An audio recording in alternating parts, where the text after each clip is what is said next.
Hello दोस्तों। आज हम लोग देखेंगे कि दो चर वाले रैखिक समीकरण युग्म को प्रतिस्थापन विधि से कैसे हल करते हैं। तो चलिए एक एग्जाम्पल लेते हैं और उस एग्जाम्पल के थ्रू हम इस विधि को समझाने का प्रयास करते हैं। तो देखिए, मान लीजिए हमारे पास एक इक्वेशन है 2x + 3y = -8 और दूसरा है x - y = +1। इसको समीकरण 1 बना देते हैं, इसको समीकरण 2 बना देते हैं। अब इसके कंसेप्ट को समझिए कि प्रतिस्थापन विधि से कैसे सॉल्व करते हैं। तो देखिए, प्रतिस्थापन विधि से सॉल्व करने के लिए समीकरण 1 से चाहे समीकरण 2 से किसी एक चर का मान निकालते हैं। या तो x का मान निकालेंगे या तो y का मान निकालेंगे। सपोज अगर मान लीजिए आप समीकरण 1 से x का मान निकाल रहे हैं तो इसको आप ला करके समीकरण 2 में रखेंगे, या फिर अगर आप समीकरण 2 से x का मान निकालेंगे तो समीकरण 1 में रखेंगे। यानी कि जिस समीकरण से हम किसी एक चर का मान निकालते हैं उसके विपरीत वाले समीकरण मिला करके रखते हैं। ठीक है ना। तो पहला कंसेप्ट आपका यही है कि समीकरण 1 से चाहे समीकरण 2 से किसी एक वेरिएबल का मान निकालेंगे, जिस समीकरण से निकालेंगे उसके विपरीत वाले समीकरण मिला करके रख देंगे। तो यही जो रखना शब्द है ना, यही रखना शब्द आपका प्रतिस्थापन कहलाता है। ठीक है ना। तो इसीलिए इसको हम लोग प्रतिस्थापन विधि बोलते हैं। आया बात समझ में। तो देखिए, हम समीकरण 2 से x का मान निकाल लेते हैं, क्योंकि यहाँ से समीकरण 2 में से x का मान निकालना बड़ा आसान है। ठीक है ना। तो हम यहाँ पे लिख देते हैं कि समीकरण 2 से x का मान समीकरण 1 में रखने पर, समीकरण 1 में रखने पर अब समीकरण 2 से x का मान क्या निकलेगा। तो यहाँ पे देखिए x - y = 1 है, तो यहाँ से x का मान निकलेगा, ये माइनस का y उधर जाएगा तो प्लस का y हो जाएगा, और इधर प्लस का 1 है ही।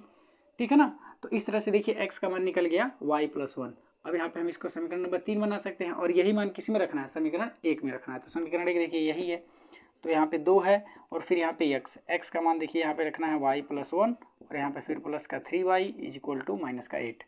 अब यहाँ पे ब्रैकेट हटेगा। अब देखिए, रखने से हमको फायदा क्या हुआ कि ये जो समीकरण है आपका किसी एक ही वेरिएबल में बदल गया। देखिए, पूरा का पूरा आपका y में बदल गया। अब जब पूरा का पूरा y में बदल गया तो इसको सॉल्व करके हम y का मान निकाल लेंगे, और जब y का मान निकल जाएगा तो यही ला करके समीकरण 1 में चाहे समीकरण 2 में रख देंगे तो आपको x का मान मिल जाएगा। ठीक है ना। तो यही पूरा का पूरा कंसेप्ट होता है। ब्रैकेट हटेगा, तो जब ब्रैकेट हटता है तो ब्रैकेट के बाहर जो भी होता है, चाहे चिन्ह हो, चाहे कोई संख्या हो, चाहे कोई चर हो, इन सब का क्या होता है, अंदर वाले में गुणा होता है। तो जरा देखिए, इसके बाहर 2 है, अब 2 है, तो जब ब्रैकेट हटेगा तो इस 2 का इसके अंदर जितनी भी संख्याएं होंगी, जितने भी टर्म होंगे, सभी में गुणा होगा। तो 2 का y में गुणा होगा तो 2y हो जाएगा, फिर ऐसे ही 2 का 1 में गुणा होगा तो 2 होगा, फिर प्लस का 3y, फिर बराबर माइनस का 8।